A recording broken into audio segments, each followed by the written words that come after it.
Hi friends, welcome to Tech Touch channel. Today I am going to show you in this video how to fix message sent before this device was added to this conversation. This message cannot be delivered in Facebook Messenger. So before start the video, please subscribe my channel for more latest video. Guys, if you also facing this error, then I will show you how to fix this problem.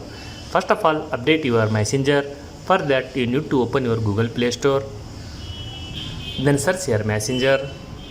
If your Messenger not up to date, then update from here. Press on update.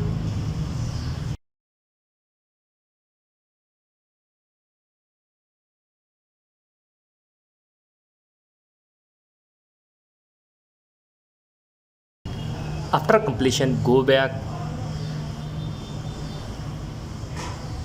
Open your setting. Go to the apps.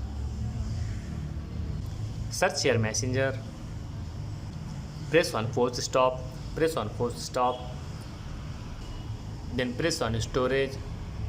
Press on clear data. Before clearing the data, read this sentence. Before clearing the data, read this sentence.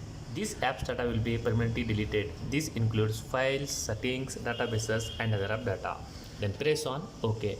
After doing this, check your problem solved or not. If not, once you uninstall and reinstall your Messenger, hope your problem will be resolved. That's it guys. So in this you fix this problem. Thanks for watching friends. Hope like this video. If you like this video, please like, share and don't forget to subscribe my channel.